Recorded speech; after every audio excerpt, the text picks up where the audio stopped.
Genesis chapter 29. Then Jacob went on his journey and came to the land of the children of the east. He looked, and behold, a well in the field, and behold, 3 flocks of sheep lying there by it. For out of that well they watered the flocks. The stone on the well's mouth was great. There all the flocks were gathered. They rolled the stone from the well's mouth and watered the sheep, and put the stone again on the well's mouth in his place. Jacob said to them, "My relatives, where are you from?" They said, "We are from Haran." He said to them, "Do you know Laban the son of Nahor?" They said, "We know him." He said to them, "Is it well with him?" They said, "It is well. See, Rachel his daughter is coming with the sheep." He said, "Behold, it is still the middle of the day, not time to gather the cattle together. Water the sheep and go and feed them." They said, "We can't until all the flocks are gathered together, and they roll the stone from the well's mouth. Then we water the sheep."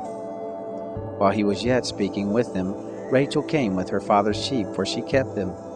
It happened when Jacob saw Rachel the daughter of Laban, his mother's brother, and the sheep of Laban his mother's brother, that Jacob went near, and rolled the stone from the well's mouth, and watered the flock of Laban his mother's brother. Jacob kissed Rachel and lifted up his voice and wept. Jacob told Rachel that he was her father's brother, and that he was Rebekah's son. She ran and told her father. It happened when Laban heard the news of Jacob, his sister's son, that he ran to meet Jacob, and embraced him and kissed him, and brought him to his house. Jacob told Laban all these things. Laban said to him, "Surely you are my bone and my flesh." He lived with him for a month. Laban said to Jacob, "Because you are my brother, should you therefore serve me for nothing? Tell me, what will your wages be?" Laban had 2 daughters. The name of the elder was Leah, and the name of the younger was Rachel. Leah's eyes were weak, but Rachel was beautiful and well-favored. Jacob loved Rachel. He said, "I will serve you 7 years for Rachel, your younger daughter." Laban said, "It is better that I give her to you than that I should give her to another man. Stay with me." Jacob served 7 years for Rachel.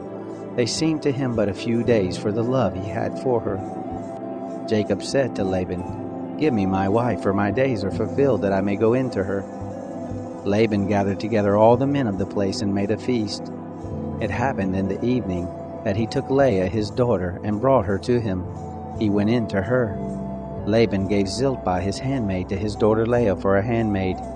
It happened in the morning that, behold, it was Leah. He said to Laban, "What is this you have done to me? Didn't I serve with you for Rachel? Why then have you deceived me?" Laban said, "It is not done so in our place to give the younger before the firstborn. Fulfill the week of this one, and we will give you the other also for the service with which you will serve me yet another 7 years."